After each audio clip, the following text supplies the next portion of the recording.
Hello student, how are you? Welcome to our official YouTube channel. आज अपन start करते हैं वेक्टर कैलकुलस। इससे पहले अपन ने मैथ्स में वेक्टर स्पेस, सब स्पेस ये सब टॉपिक कर लिया था। ये टॉपिक बहुत इंपॉर्टेंट है। वेक्टर कैलकुलस बहुत ज़्यादा इंपॉर्टेंट है। कम से कम मान के चलना 1 से 2 क्वेश्चन तो श्योर श्योर आने, श्योर मतलब 100% है। ठीक है, इसमें से आने ही आने हैं। तो अपन वेक्टर कैलकुलस पढ़ेंगे। इससे पहले जो टॉपिक पढ़ा है मैंने उसमें वो सारे प्लेलिस्ट के अंदर है। जो नए लोग आए हैं इस चैनल पे वो आप प्लेलिस्ट पे जाइए, मेरा यूट्यूब चैनल खोल के प्लेलिस्ट में जाइए, तो वहाँ पर आपको एटीसी, मैथ्स की, फिजिक्स का, क्वांट के, ये सारे आपको वीडियो मिलेंगे जो कि बहुत हेल्पफुल वीडियो है। तो आज अपन स्टार्ट करते हैं वेक्टर कैलकुलस। अब वेक्टर कैलकुलस में सब कुछ मैं कराऊंगा, जो भी थ्योरम होती है, जो भी क्वेश्चन, जो जितने भी क्वेश्चन सब कुछ बनेंगे वो सारे क्वेश्चन करेंगे अपन। ठीक है, तो हेडिंग डालिए वेक्टर कैलकुलस। सबसे पहले जो वेक्टर कैलकुलस में अपन पढ़ेंगे, वेक्टर कैलकुलस को स्टार्ट करते हैं अपन इंटीग्रेशन से। Integration of vector calculus. तो ये दो टाइप से होता है, एक तो होता है डेफिनिट और दूसरा होता है इनडेफिनिट। जैसे आपने नॉर्मल कैलकुलस में पढ़ा वैसे वैसे इसके अंदर होता है। डेफिनेट में लिमिट लग जाएगी इससे भी, इनडेफिनेट में कोई लिमिट लगती नहीं है। ठीक है, तो अपन इसका एक क्वेश्चन करते हैं कैसे अपन वेक्टर का इंटीग्रेशन करते हैं, है ना। चलो स्टूडेंट, ये वाला क्वेश्चन देखिए, इंटीग्रेशन पर है। ये पढ़ा होगा आपने question. The acceleration of particle ये दिया हुआ है, ए दिया हुआ है, और आपको पूछा है the velocity and displacement 0 at t equal to 0, find v vector and r vector. ठीक है। अच्छा, मैं बोल रहा हूँ कभी कभी कैलकुलेशन की मिस्टेक हो जाती है, जैसे डिवाइड बाई 2 नहीं किया या फिर कुछ, और आपको पता है तो हो सकता है कभी कभी ऐसा होता है, फटाफट लिखने के चक्कर में कभी कभी अपन 2 का मल्टीप्लाई या डिवाइड, तो मैथ्स की जो कैलकुलेशन मिस्टेक सबसे होती है, मुझसे भी होती है। अगर वैसा कुछ आपको आता है तो आप कमेंट कर दिया करो कि सर ये 1/2 होना चाहिए था, आपने नहीं किया। ठीक है, चलो अब इस क्वेश्चन को देखते हैं ना। The acceleration of a particle A दिया हुआ है, इफ द वेलोसिटी, तो आपको पता होगा कि वेलोसिटी जो होती है ना, या मैं ऐसे बोलूँ आपको कि जो एक्सेलरेशन होता है वो dv बाई dt होता है, ये तो पढ़ा होगा। एक्सेलरेशन का एक फॉर्मूला और अच्छा इंपॉर्टेंट होता है, ये वाला v dv बाई ds, ये भी याद रखना, ये ज़्यादा इंपॉर्टेंट है। ठीक है, एक्सेलरेशन का एक फॉर्मूला ये भी होता है d2r अपॉन dt स्क्वायर, ये भी आपने पढ़ा होगा। r डिस्प्लेसमेंट है। वैसे वेलोसिटी का फॉर्मूला होता है D R by D T. क्या होता है? D R by D T. ठीक है, ये सारे फॉर्मूला आपने पढ़े होंगे जब आपने 11th 12th के अंदर, ये सारे फॉर्मूला नहीं पढ़े तो आप लिख लीजिए इसको। ठीक है, अब मुझे एक्सेलरेशन दिया हुआ है, हमेशा याद रखना एक्सेलरेशन, फिर वेलोसिटी, फिर डिस्प्लेसमेंट। अगर आपको ऐसे आना है तो हमेशा आपको इंटीग्रेशन करना पड़ेगा, और ऐसे जाना है तो आपको क्या करना पड़ेगा? डिफ्रेंशिएशन करना पड़ेगा। ठीक है, अभी मुझे एक्सेलरेशन से कहाँ जाना है? वेलोसिटी जाना है। तो सबसे पहले वेलोसिटी निकालते हैं। देखो इस वाले को देखो, एक्सेलरेशन मुझे पता है dv बाई डी टी है, देन dv इक्वल टू क्या हो जाएगा? a ऑफ dt हो जाएगा। तो ऑब्वियसली वेलोसिटी निकालनी तो मुझे इसका इंटीग्रेशन करना पड़ेगा। a कितना है स्टूडेंट? ये dv लिखो। a कितना है? a है 12 cos 2t, फिर i माइनस 8 साइन 2t, फिर j प्लस 16t के। ठीक है, और इसका मुझे t के रेस्पेक्ट में इंटीग्रेशन करना है। आप साथ साथ में नोट करते रहो। 12 कॉस का इंटीग्रेशन क्या होता है पता है आपको? साइन होता है। साइन 2t अपॉन 2 करना पड़ेगा, इसका डिवाइड करके। इंटीग्रेशन मैंने करा चुका हूँ। साइन का होता है माइनस कॉस इंटीग्रेशन, तो प्लस हो जाएगा, ये कॉस 2t अपॉन 2 हो जाएगा। 16t का हो जाएगा टी स्क्वायर बाई 2, प्लस एक कॉन्स्टेंट लगेगा, इसको मान लेते c1। तो ये आपका आ गया वेलोसिटी। ठीक है, इंटीग्रेशन। अब क्या बोला देखो, ये c1 निकाल दिया। अब एक हिंट दिया हुआ आपको, if the velocity and displacement 0 at t equal to 0, तो t इक्वल टू 0 पर आपका वेलोसिटी कितना था? 0 था। तो t इक्वल टू 0 देते तो यहाँ से क्या आएगा? ये 0, तो यहाँ पर t की वैल्यू 0 रखो तो ये भी 0 बनेगा। यहाँ 0 रखो तो ये 4 इंटू कॉस 0 1 होता है, यहाँ 0 रखो तो ये 0 हो जाएगा, प्लस c1। तो यहाँ से c1 की वैल्यू कितनी आई स्टूडेंट? माइनस का 4। ठीक है, और फिर लास्ट में आप क्या करते हो? c1 की वैल्यू यहाँ पुटअप कर लेते हो, then you will get v equal to, ये 2 से कैंसिल कर दो, हो जाएगा 6 साइन 2t, इसको कैंसिल कर दो, 4 कॉस 2t, इसको कैंसिल कर दो, प्लस 8t स्क्वायर माइनस 4। ठीक है, ये आ गया वेलोसिटी का वेक्टर। अब ऐसे ही आप r का निकाल सकते हो वेलोसिटी का इंटीग्रेशन करके। ठीक है, या फिर डिस्प्लेसमेंट निकाल सकते हो, कर लोगे। चलो अब अगला क्वेश्चन देखते हैं। आता है स्टूडेंट, अगला आता है लाइन इंटीग्रल। क्या आता है? Line integral. सॉरी, आज मॉर्निंग में मैंने पढ़ाया था लाइन इंटीग्रल फिजिक्स के अंदर, बहुत ही इंपॉर्टेंट है। ठीक है, एक क्वेश्चन आ सकता है, तो इसलिए इसको ध्यान से पढ़ना। मैं सीधा क्वेश्चन से फॉर्मूला समझा रहा हूँ कि लाइन इंटीग्रल कैसे करते हैं। जैसे सपोज आपको क्वेश्चन दिया हुआ है एफ डॉट डी एक्स।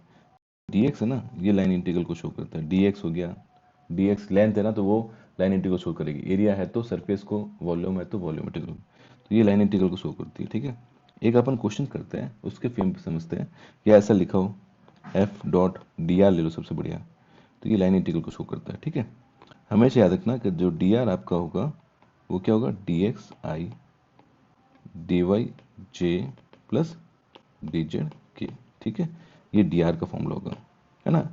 इसी से अपन लाइन इंटीग्रल निकालेंगे इससे। ठीक है, अब कैसे निकालते हैं क्वेश्चन करते हैं, यहाँ तक नोट करो। स्टूडेंट ये क्वेश्चन देखिए, बोल रहा है एफ डॉट डी आर की वैल्यू। डी आर देखते हैं, आपको समझ आना चाहिए कि ये लाइन इंटीग्रल की बात कर रहा है। ठीक है, अपन को फाइंड करना है, तो सबसे पहले क्या करना है? एफ डी आर की वैल्यू फाइंड करनी है।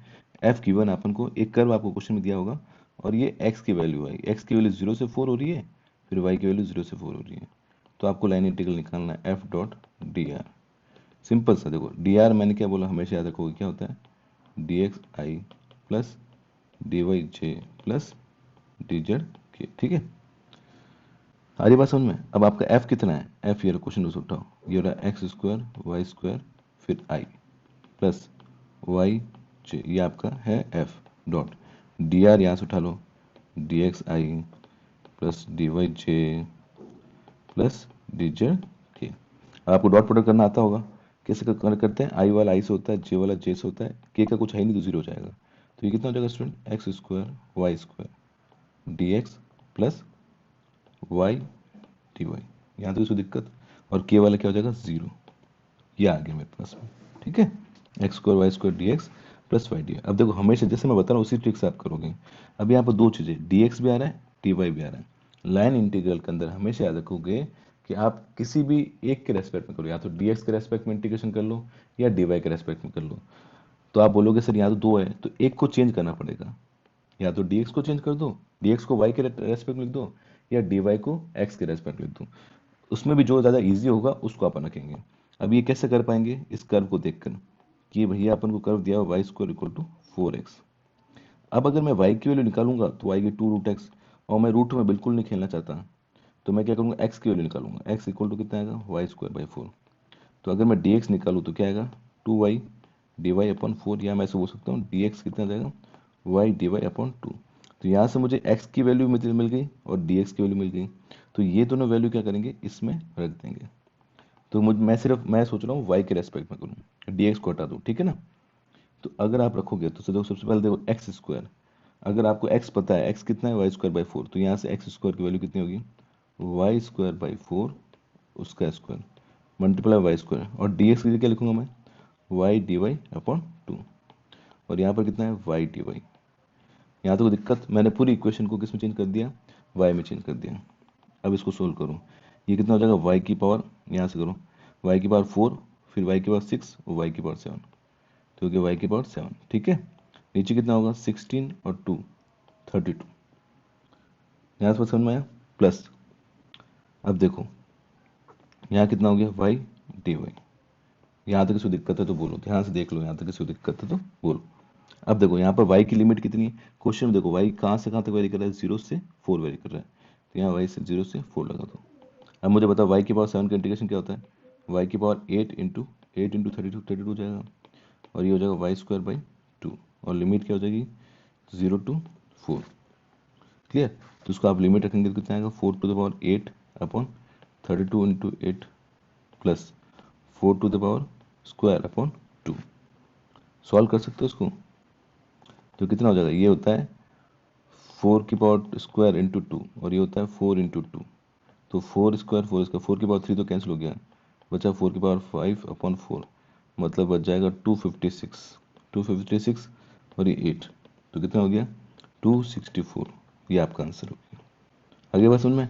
बहुत ही इंपॉर्टेंट क्वेश्चन है, इससे आप क्वेश्चन एग्जाम आता है, एक दो बार प्रैक्टिस करोगे तो फटाफट हो जाएगा। मुझे इसलिए टाइम निकाल, क्योंकि मैं समझा रहा हूँ आपको, बाकी तो आप करोगे तो 30-40 सेकंड के अंदर कर लोगे, अगर आपको पूरा आता है तो। आगे बात समझ में? चलिए इसको नोट कीजिए। क्वेश्चन आप खुद करिए, सेम क्वेश्चन है, डी आर को ले लेना, वाई दिया हुआ है, आंसर बताना मुझे कितना आ रहा है, ठीक है। सेम क्वेश्चन है, खुद करोगे तो ज़्यादा अच्छा रहेगा, अच्छी प्रैक्टिस होगी, ठीक है। करो। देखो स्टूडेंट ये बहुत अच्छा क्वेश्चन है, ये लास्ट क्वेश्चन लाइन इंटीग्रल का, उसके बाद आगे पढ़ेंगे अपन सरफेस इंटीग्रल। क्वेश्चन आ सकता है, ठीक है, छोटा क्वेश्चन आ सकता है, एग्जैक्टली ऐसा नहीं आएगा लेकिन छोटा क्वेश्चन आ सकता है। अपन को इसकी वैल्यू निकालनी है, इसने ऑलरेडी अपन को डी एक्स डी वाई मतलब इसने मल्टीप्लाई करके दिया है, एफ डॉट डी आर करके दिया है। अब देखो उसको सबसे पहले लिख लेते हैं, x square plus x y d x plus x square plus y square d y, ये दिया हुआ अपन को, और अपन को दिया हुआ एक कर्व बन रहा है इन चारों से। तो बताओ आप सब स्टूडेंट मैथ्स के हो, तो x इक्वल टू 1 की लाइन कौन सी होती है, ये होती है x इक्वल टू 1 की। फिर ये लाइन किसकी होती है, y इक्वल टू 1 की। फिर ये लाइन किसकी होती है, x इक्वल टू -1 की। और फिर ये लाइन किसकी होगी, y इक्वल टू -1। इसके कोऑर्डिनेट -1 -1, इसके कोऑर्डिनेट 1 -1, इसके कोऑर्डिनेट 1 1, इसके कोऑर्डिनेट -1 1, ठीक है। अब यहाँ पर चार कर्व, एक C1 है, ये C2 हो गया, ये C3 हो गया, ये C4। C1 ये वाला है, C2 ये वाला है, C3 ये वाला है, C4 ये वाला है। अब देखो जो अपन क्वेश्चन दिया हुआ ना, ये x square plus x y d x plus x square plus y square d y, इसकी वैल्यू फाइंड करनी है। तो इसको अपन चार पार्ट में डिवाइड कर देंगे। देखो लाइन इंटीग्रल का मतलब यहाँ से स्टार्ट करके इसका पूरा लाइन इंटीग्रल निकाल देंगे। तो इसको अपन चार पार्ट में डिवाइड करेंगे। कैसे, इसको पहले कर लेंगे x square plus x y d x plus x square plus y square d y, ये C1 का। एग्जैक्टली का एग्जैक्टली अपन लिखेंगे वापस C2 का, फिर एग्जैक्टली लिखेंगे अपन C3 का, और एग्जैक्टली लिखेंगे अपन C4 का, और जो आंसर आएगा उसको अपन प्लस कर देंगे। तो मैं एक कैलकुलेट करके बता रहा हूँ, बाकी आपको कैलकुलेट करना है। देखो ध्यान सुनो, C1 की इक्वेशन ये रही, इक्वेशन क्या है, y इक्वल टू -1। क्या इसमें y चेंज हो रहा है, नहीं हो रहा, तो डी वाई कितना हो जाएगा, 0। क्या हो जाएगा, 0 हो जाएगा। तो अब देखो इसकी वैल्यू फाइंड करनी है, तो C1 के लिए डी वाई कितना हो गया, 0। y की वैल्यू कितनी है, -1। तो ये इक्वेशन क्या चेंज हो जाएगी स्टूडेंट, बताओ मुझे। ये हो जाएगा x square plus x, y की वैल्यू -1, और आगे आपका क्या है, dx, और ये क्या हो जाएगा, 0, क्योंकि dy आपका 0 है। अब मुझे बताओ dx का होगा तो x की लिमिट लगानी पड़ेगी। x की वैल्यू इस कर्व में कहाँ से कहाँ चेंज हो रही है, -1 से लेकर 1 के बीच में। तो इसको अपन सॉल्व कर लेते हैं। ये हो गया एक्स स्क्वायर माइनस एक्स, और ये रहा इंटीग्रेशन -1 से 1 के बीच में करना है। ये आप कर लोगे, ये आ गया C1 का आंसर। अब एक और बता देता हूँ आपको। अब C2 का क्या है, देखो C2 निकालते हैं। C2 कौन सी लाइन है, ये वाली लाइन है, ये वाली लाइन। ये वाली लाइन किसकी है, x equal to 1, x equal to 1। अब मुझे बताओ क्या इसके अंदर x चेंज हो रहा है, नहीं हो रहा, तो dx कितना हो जाएगा, dx मतलब होता है x में चेंज होना, x2 माइनस x1, 0 आ जाएगा, ठीक है। अब इसी इक्वेशन को लिखेंगे वापस C2 के लिए। C2 के लिखेंगे तो x square plus x y d x plus क्या था, x square plus y square और डी वाई। क्योंकि यहाँ डी एक्स 0 है तो ये वाला टर्म पूरा का पूरा 0 हो जाएगा, तो ये हो जाएगा 0। अब हो जाएगा, और x की वैल्यू क्या है, 1 है, तो यहाँ रखो 1 प्लस वाई स्क्वायर और डी वाई। अब मुझे बताओ यहाँ पर लिमिट आ रही डी वाई के लिए y कहाँ से कहाँ तक है, y पहला -1 था, अब 1 हो गया, तो -1 से 1 ये निकाल लेंगे। तो आपने देखो C1 के लिए निकाल दिया, C2 के लिए निकाल दिया, फिर C3 के लिए फाइंड करो, फिर C4 के लिए फाइंड करो, सबको ऐड कर दो, आपका आंसर आ जाएगा, ठीक है। तो अब छोटा क्वेश्चन आ सकता है, इतना बड़ा क्वेश्चन नहीं आएगा, छोटा क्वेश्चन आ सकता है। तो ये कॉन्सेप्ट समझाना इंपॉर्टेंट था, तो अब आप कर लोगे, ठीक है। क्लियर है सबको, इसका आंसर आएगा 0। चेक करना इसका आंसर 0 आ रहा है या नहीं आ रहा है, ओके, ठीक है। चलो अगला क्वेश्चन देखते हैं। मैं आपको और देता हूँ स्टूडेंट, ये क्वेश्चन करो। एफ दिया हुआ आपको 3xy i minus y square जी, ठीक है। आपको निकालना है एफ डॉट डी आर निकालना है। कर्व आपको दिया y equal to 2x square, और लिमिट दी 0 0 टू 1 2। आंसर है इसका माइनस का 7/6। देखता हूँ मैं कितने सॉल्व कर पाता है, ठीक है। ये वाई स्क्वायर है, करके बताओ मुझे, ठीक है। आगे देखते हैं अपन।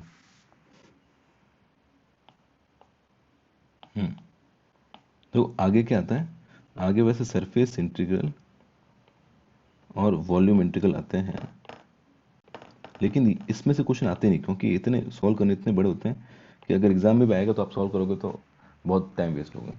तो ये टॉपिक उतने इंपॉर्टेंट नहीं है, नहीं आते हैं जनरली, इसका क्वेश्चन नहीं आता है। क्वेश्चन अगला जो, तो लाइन इंटीग्रल बहुत सिंपल होता है, उसमें क्वेश्चन आ जाता है। अगला जो क्वेश्चन आता है वो आता है इंटीग्रल थ्योरम पे आता है, ठीक है। और ये दोनों टॉपिक मैं कराऊंगा अभी आपको, मैं मल्टी इंटीग्रल कराऊंगा ना, ट्रिपल इंटीग्रल, डबल इंटीग्रल, तो वहाँ पर मैं आपको पूरा कराऊंगा। लेकिन वेक्टर के अंदर इस पे क्वेश्चन आते ही नहीं है, तो ये वाला भी तो आप थोड़ा सा स्किप करते हैं अपन। जो काम की चीज़ें वो पहला पढ़ते हैं अपन, तो अब पढ़ते हैं इंटीग्रल थ्योरम। तो ये सबसे ज़्यादा इंपॉर्टेंट, अगर क्वेश्चन मुझे लगता है कि वेक्टर पे क्वेश्चन आएगा तो सबसे ज़्यादा क्वेश्चन आने के चांसेस इसके अंदर होते हैं, जिसकी सबसे पहली इंपॉर्टेंट जो थ्योरम होती है ग्रीन थ्योरम। ग्रीन थ्योरम, ठीक है। इस पर पिछली बार भी क्वेश्चन आया था, उससे पिछली बार भी आया था, तो इसको तो पढ़ ही लेना, बहुत ज़्यादा इंपॉर्टेंट है ग्रीन थ्योरम। और सेकंड आती है स्टोक थ्योरम। मैं वापस से बोलूँगा, ग्रीन थ्योरम इतनी इंपॉर्टेंट है कि इस पर क्वेश्चन बनता ही बनता है, ठीक है। स्टोक थ्योरम, एक थर्ड आती है गाउस डाइवर्जेंस थ्योरम। ये तीन थ्योरम आपको पढ़नी है, जिससे सबसे ज़्यादा इंपॉर्टेंट ग्रीन है, सेकंड स्टोक है, एंड थर्ड है गाउस डाइवर्जेंस, ठीक है। अब इन थ्योरम पे अपन अपने के क्वेश्चन करते हैं, एक दो क्वेश्चन करते हैं। ग्रीन पे मैं ज़्यादा क्वेश्चन कराऊंगा आपको, और स्टॉक पे के क्वेश्चन कराऊंगा, ठीक है। तो देखते हैं, थ्योरम को ध्यान समझते हैं अपन। इस थ्योरम को समझ लिया मतलब एक नंबर आपका पक्का है। अगर p और q दो फंक्शन है, कंटिन्यूस फंक्शन है, और आपको कोई क्वेश्चन स्टेप इस फॉर्म में दिया हुआ p d x plus q d y, तो अकॉर्डिंग टू ग्रीन थ्योरम उसको आप ऐसा लिख सकते हो। कैसे लिख सकते हो? तो डी एक्स के मल्टीप्लाई किया p है, तो ऐसे याद कर लो कि q के नीचे आएगा p वाला कौन सा? dx वाला। और p के नीचे क्या आएगा? q का dy वाला, तो dy ऐसे रख दिया। और आगे क्या कर दिया? dx dy। ये दोनों दोनों पार्शियल क्या है? पार्शियल डिफरेंशियल है। और r रीजन के अकॉर्डिंग इंटीग्रेशन करना है। अभी मैं आपको क्वेश्चन कराऊंगा, वो आपको समझ में आ जाएगा। ये इसलिए यूज़ करते हैं, लाइन इंटीग्रल को इजीली सॉल्व करने के लिए ग्रीन थ्योरम का यूज़ किया जाता है। तो याद रखना, स्टेट में कुछ भी नहीं है, p d x plus q d y की फॉर्म दी हुई हो तो उसको लिखना है, सीधे चेंज कर देना इसको, d q by d x minus d p by d y, ठीक है। और ये d q by d x d p by d y करेंगे, पार्शियल डिफरेंशियल होंगे। अब ये क्वेश्चन करते हैं, समझते हैं अपन क्या होता है, ठीक है। यहाँ तक नोट करो, वो देखते हैं। तो क्वेश्चन को देखते समझ में आ गया मुझे कि ये p d x plus q d y के फॉर्म में दिया है। तो p d x plus q d y के फॉर्म में जैसे दिया हो, अपने दिमाग में आना चाहिए, ग्रीन थ्योरम लगानी है।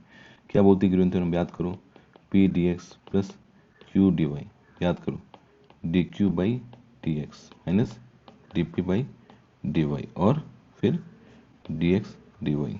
और यहाँ पर पहला एक्स की लिमिट लगा दो, फिर वाई की लिमिट लगा दो। अब मैं क्या सॉल्व करता हूँ, देखो, मेरे लिए पी ये रहा और क्यू मेरे लिए ये रहा, तो मैं इसको सीधा सीधा इसमें चेंज करता हूँ, ठीक है ना। बताओ क्यू कितना है आपका? क्यू है आपका x square y plus three. तो बताओ d q by d x कितना आएगा? सिंपल से टू एक्स वाई आएगा, थ्री। मैंने पार्शियल डिफरेंशियल करा दिया है, ठीक है ना। वैसे आपका पी कितना है? X square minus two x y. तो d p by d y कितना आएगा? Zero minus two x. आगे बात में, अब यहाँ पर वैल्यू पुटअप कर देते हैं। D q by d x आ गया two x y, d p by d y ये हो जाएगा प्लस का टू एक्स हो जाएगा, और यहाँ है डी एक्स डी वाई। यहाँ तक इसको दिक्कत है तो बताओ। अब लिमिट मैं एक्स की पहले लिख देता हूँ, फिर एक्स की लिमिट कितनी आएगी? एक्स कहाँ से कहाँ तक है? जीरो से टू है। अगर इसको वाई स्क्वायर का से कर्व बनाओगे तो ये आपको टू दिया होता है, एक्स का टू कितना है यहाँ पर? तो जीरो से टू तो जाएगा। और वाई कहाँ से जाएगा? देखो, वाई स्क्वायर अगर एट एक्स है तो वाई कितना आएगा? Plus minus root of eight x. तो इसको लिख दो माइनस का रूट एट एक्स और ऊपर एट एक्स, और ये हो गया two x y plus two x d x d y, ठीक है। अब अगर मल्टी इंटीग्रल पहले कहीं पढ़े हो तो आपको पता होना चाहिए कि अभी मैं इसका इंटीग्रेशन किसके रेस्पेक्ट में करूंगा? वाई के रेस्पेक्ट में। ऐसा इसलिए करूंगा ताकि एक्स आपका अंदर आ जाए। हमेशा उल्टा इंटीग्रेशन करता है, जो लिमिट दी हुई है अगर एक्स की तो मैं वाई का इंटीग्रेशन करूंगा, वाई की लिमिट दी हुई है तो एक्स का इंटीग्रेशन करूंगा ताकि एक्स के अंदर वाई आ जाए। जब मैं मल्टी इंटीग्रल पढ़ूंगा तब बताऊंगा, अभी सिर्फ इतना याद रखो कि यहाँ एक्स की लिमिट है तो वाई का इंटीग्रेशन करेंगे। तो वाई का इंटीग्रेशन करो, कितना आएगा वाई के रेस्पेक्ट में? तो क्या आएगा? Two x y square by two, और यहाँ क्या आ जाएगा? टू एक्स वाई, ठीक है। यहाँ बच गया डी एक्स, ये जीरो से टू, लिमिट लगानी है माइनस रूट एक्स, और लगा सकते हो आप। देखो अब y की जगह रख दो ये, अब आगे तो कर सकते हो। देखो y की जगह रूट एक्स रख दो, और जो आएगा, अब पूरा एक्स एक्सचेंज हो गया है, उसके बाद में इंटीग्रेशन करना एक्स के रेस्पेक्ट में, तो कर सकते हो, इसमें कुछ भी नहीं। कर लेता हूँ, देखो इसके अंदर, देखो देखो इसके अंदर 8x, तो कितना आएगा 0 से 2, 2x, जो 8x divide by 2 plus 2x root 8x। ठीक है, इसका इंटीग्रेशन करना है, फिर माइनस लगाओगे, माइनस के अंदर वापस करोगे तो कितना आएगा 2x into 8x by 2 minus का 2x रूट ऑफ 8x। अब जो ये और ये कट जाएगा, पीछे ये दोनों ऐड हो जाएंगे और फिर नॉर्मल से इंटीग्रेशन करना है, कर लोगे आराम से, इतना कुछ हार्ड नहीं है। ठीक है, आंसर आ जाएगा इसका 128/5। तो इसको बोलते हैं ग्रीन थ्योरम, बहुत इंपॉर्टेंट है, मान के चलना, एक क्वेश्चन जरूर आएगा, जैसे मैंने कराया वैसे ही करना है। अगला देखो, देखते हैं, बोला ग्रीन थ्योरम से क्या करना है, इसको सॉल्व करना है। क्वेश्चन में ग्रीन थ्योरम नहीं दिया होगा, सीधा आपको समझना है कि जैसे ही इस फॉर्म का लिखा हुआ 2x minus y d x plus y d y, p d x plus q d y लिखा हुआ है, तो सीधे सीधे इसका आंसर क्या हो जाएगा, याद है, ये पी हो गया, ये क्यू हो गया, तो क्या होता था d q by d x minus d p by d y और फिर डी एक्स डी वाई। अब यहाँ पर कर्व क्या दिया हुआ है, कर्व दिया, एक सर्कल दिया हुआ है, और एक सर्कल का एरिया क्या होता है पाई ए स्क्वायर। याद रखना डी एक्स डी वाई का मतलब होता है एरिया ऑफ कर्व। अगर आपको एरिया ऑफ कर्व पता है उसका, तो सीधा आप लिख सकते हो, क्योंकि मुझे सर्कल का पता होता है एरिया कितना होता है पाई ए स्क्वायर, तो डी एक्स डी वाई को मैं ऐसे लिख सकता हूँ। अब फटाफट सॉल्व कर लो, d q by d x, p कितना है मेरे पास में, पी है 2x माइनस वाई, मुझे किसका क्या निकालना है, d p by d y निकालो, तो कितना आएगा -1। वैसे मेरा क्यू कितना है स्टूडेंट, क्यू है x प्लस वाई, तो मुझे क्या निकालना, D q by d x निकालो, वो कितना आएगा 1। इन दोनों की वैल्यू आ गई, इन दोनों की वैल्यू यहाँ पुटअप कर दूँ, तो कितना आएगा फटाफट बताओ मुझे, ये आ जाएगा 1 माइनस माइनस 1 और डी एक्स डी वाई, तो ये हो गया 2 डी एक्स डी वाई।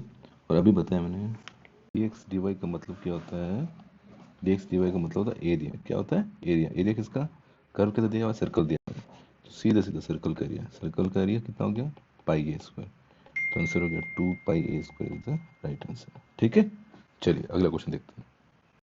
अगला स्टूडेंट इंपॉर्टेंट आता है स्टोक थ्योरम। ठीक है, ग्रीन थ्योरम बहुत इंपॉर्टेंट थी, उसके बाद नेक्स्ट आती है स्टोक थ्योरम, ये भी इंपॉर्टेंट है। अगर ग्रीन थ्योरम पे क्वेश्चन नहीं आएगा तो स्टोक थ्योरम पे आएगा।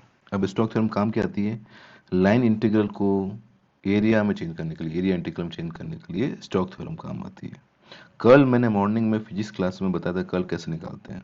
ठीक है, तो अपन इसका क्वेश्चन करते हैं स्टोक थ्योरम का, आपको समझ में आ जाएगा। बस ये स्टेटमेंट याद रखना है, जैसे आपने ग्रीन थ्योरम में स्टेटमेंट याद रखा, वैसे इसके अंदर स्टेटमेंट याद रखना है। अब मैं इसके एक दो क्वेश्चन कराता हूँ, आपको क्लियर हो जाएगा कि स्टोक थ्योरम होती क्या है। क्वेश्चन देखते हैं, बहुत ही अच्छा क्वेश्चन है।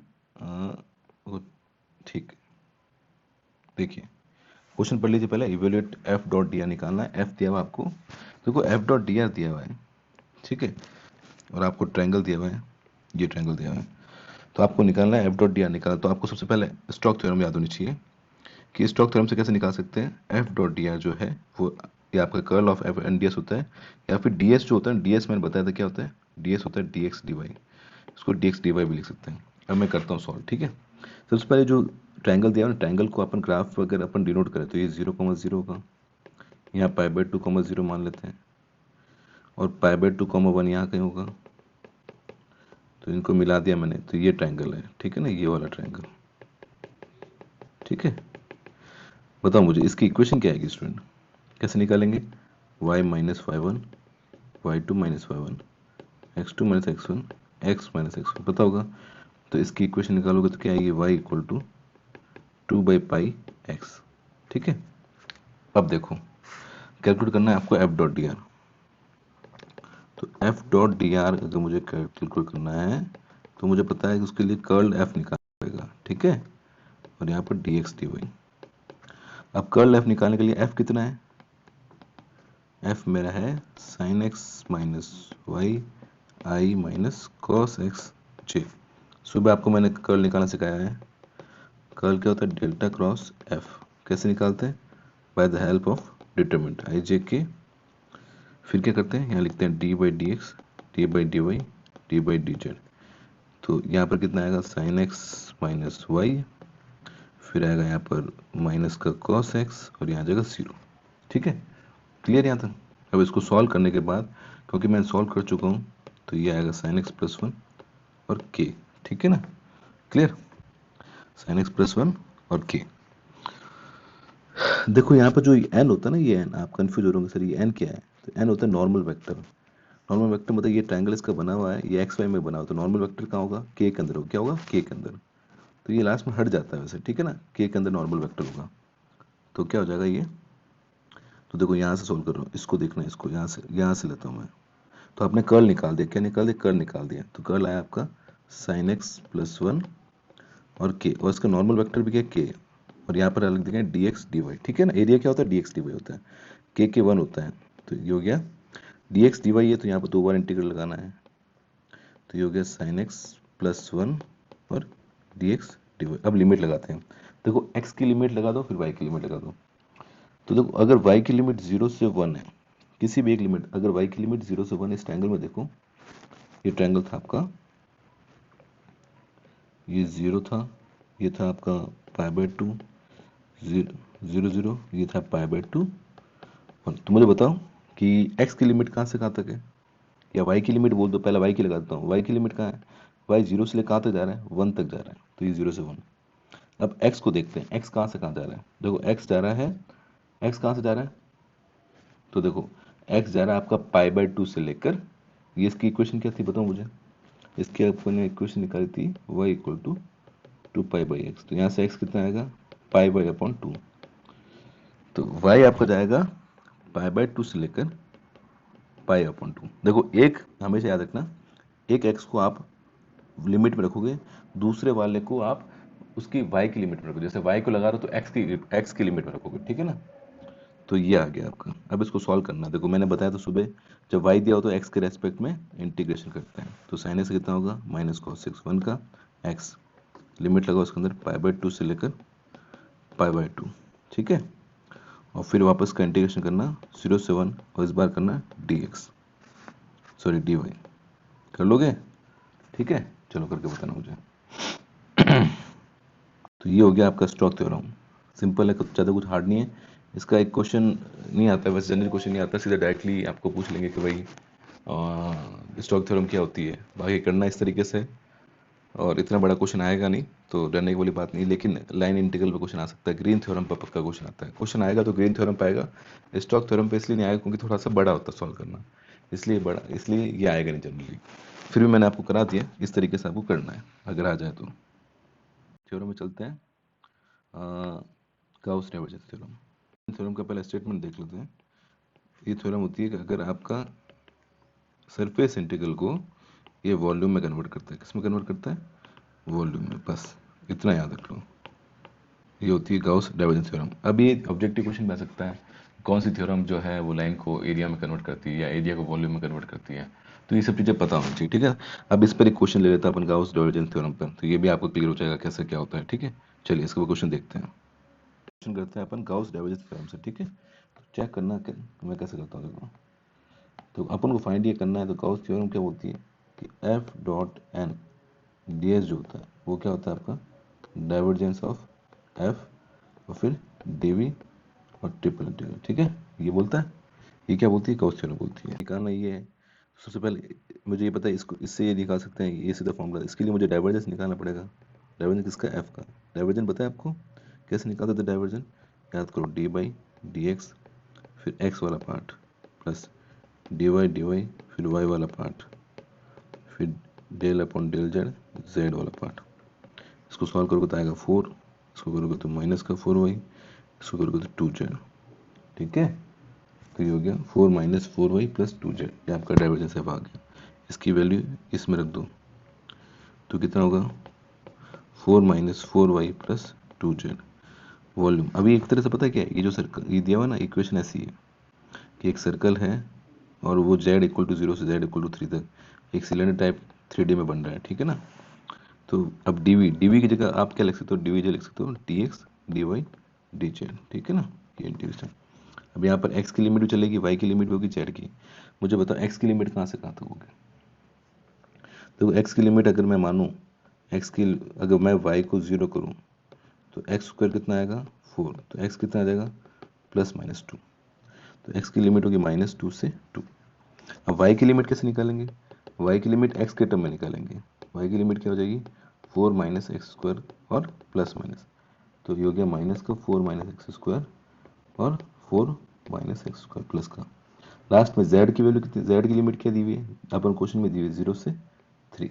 ठीक है, तो छोटे मिला इसको और बड़े फॉर्म में लिख देता हूँ मैं, -2 से 2x की हो गई, -√4 माइनस एक्स स्क्वायर से लेकर 4 माइनस एक्स स्क्वायर वाई की हो गई, और z की हो गई 0 से 3, और ये हो गया 4 minus 4y plus 2z dx dy dz। अब इसका इंटीग्रेशन करना है, आंसर निकालना है। अब आप बोलो सर इंटीग्रेशन कैसे, किसका पहले करें। देखो सबसे पहले तो ये z वाले कर लो, क्योंकि z आपको हटा नहीं है, तो सिंपल से क्या करो 4 का हिसाब से करो, तो कितना आएगा ये आएगा 4z minus 4yz plus 2z दिया हुआ तो 2z स्क्वायर बाई 2, 0 से 3। बाकी वाला ऐसे कैसे रहेगा, -2 से 2 -4 माइनस एक्स स्क्वायर से लेकर 4 माइनस एक्स स्क्वायर, ये ऐसे कैसे रहेगा। अब लिमिट रख दो तो यहाँ से z की वैल्यू आ जाएगी, रखो उसके अंदर, तो कितना आ जाएगा ये 12 माइनस 4 है, ठीक है ना, 12 माइनस 3 रखते कितना जाएगा 12y, 3 रखते कितना जाएगा 9, 2 से 2 कट गया, ये 9 हो गया। ठीक है, और यहाँ पर आ गया dx dy, 0 रखने की ज़रूरत नहीं है क्योंकि 0 पे 0 हो रहा है, और यहाँ पर है -2 से 2 4 माइनस एक्स स्क्वायर माइनस का। ठीक है, जगह नहीं है तो थोड़ा सा अपन को इस तरीके से मैनिपुलेट करना पड़ेगा। ये 21 हो गया, तो ये 21 माइनस 12y, और यहाँ dx dy, और यहाँ दिया हुआ है -2 से 2 √4 माइनस एक्स स्क्वायर माइनस का 4 माइनस स्क्वायर प्लस का। अब किसका करेंगे, क्योंकि लिमिट x की है तो y के रेस्पेक्ट में करेंगे, तो y कर दो 21y minus 12y square by 2, तो ये हो गया माइनस का 4 minus x square 4 minus x square और -2 से 2 dx। ये तो क्या है कि इवन है, जब इसका लिमिट होगी तो ये कट जाएगा, तो आपको पता कितना बचेगा -2 से 2, सीधा आप 21y के अंदर लिमिट रखो, माइनस का 4 माइनस एक्स स्क्वायर और 4 माइनस एक्स स्क्वायर। ठीक है ना, क्योंकि वो कट जाएगा, आप करके देखना। अब इसके अंदर इसलिए मैं बोल रहा हूँ इतने बड़े क्वेश्चन आएंगे नहीं। अब जैसे ये लिमिट रखोगे तो ये आ जाएगा 2 टाइम्स ऑफ -2 से 2 √4 माइनस एक्स स्क्वायर। फिर ये आपका इवन फंक्शन है तो इसको डबल कर देना, ये हो गया 42 मल्टीप्लाई 2 और ये 0 से 2 √4 माइनस एक्स स्क्वायर। ठीक है, यहाँ तो दिक्कत है तो बोलो। अब इसमें फॉर्मूला लगा दो, √a square minus x square का फॉर्मूला लगाओगे और इसका करोगे तो ये 84 तो ये हो गया, इसका पाई आएगा, कितना आएगा पाई, इसका इंटीग्रेशन क्या होगा पाई आप कर लोगे तो फाइनल आंसर हो गया 84 पाई। इतना बड़ा क्वेश्चन आएगा नहीं, इसलिए मैं कराना नहीं चाहता था। ठीक है भाई, करना कैसे सिंपल सा, ये बस इंटीग्रेशन करना है। ये मल्टीपल इंटीग्रल वाला टॉपिक अभी हुआ नहीं है, ये हो जाएगा तो और इजी हो जाएगा। बाकी करना इस तरीके से। तो ये तीनों थ्योरम ये थी, एक स्टोक्स थ्योरम हो गई, एक ग्रीन थ्योरम हो गई, एक गाउस डाइवर्जेंस थ्योरम हो गई। तीनों थ्योरम मैंने करा दिए है। कर्ल कैसे निकालते डाइवर्जेंस, इतना ही वेक्टर कैलकुलस में पढ़ के जाना है। सबसे ज़्यादा इंपॉर्टेंट है वो ग्रीन थ्योरम है, बस ग्रीन थ्योरम का जो क्वेश्चन करा है उस क्वेश्चन को याद रखना, उसी टाइप का क्वेश्चन आपको देखने को मिलेगा। ठीक है, और ज़्यादा इसको डिटेल में पढ़ना नहीं है, इतना पढ़ लिया तो मतलब क्वेश्चन वहाँ हो जाएंगे। ठीक है, बहुत ज़्यादा डिटेल पढ़ोगे टाइम वेस्ट होगा, इतना इंपॉर्टेंट है ही नहीं। स्टोक्स थ्योरम का स्टेटमेंट याद रखना है, डाइवर्जेंस थ्योरम का स्टेटमेंट याद रखना है, ग्रीन थ्योरम के क्वेश्चंस याद होने चाहिए, क्वेश्चंस आने चाहिए आपको। ठीक है, उसी टाइप का क्वेश्चन आपको मिलेगा, क्योंकि वो थोड़ी इजी होती है और इजीली क्वेश्चन हो सकते हैं। F.dr कैसे निकालते हैं, जो अपन इनिशियल क्वेश्चन किए हैं, ये सारे क्वेश्चन जो भी थे वो सब इंपॉर्टेंट थे। तो ये था वेक्टर कैलकुलस। आई होप ये आपको अच्छा लगा होगा वीडियो। अगर वीडियो अच्छा लगा तो उसको लाइक शेयर सब्सक्राइब जरूर करना, और इस चैनल पर फर्स्ट टाइम है तो चैनल को सब्सक्राइब कर देना। और इसके बाद अपन लेंगे न्यूमेरिकल एनालिसिस लेंगे, और न्यूमेरिकल एनालिसिस एक वीडियो के अंदर ख़त्म करेंगे। ठीक है, तो इसी तरीके से अपन फटाफट सिलेबस कंप्लीट करते हैं आपका। चलिए, thank you so much for watching this video.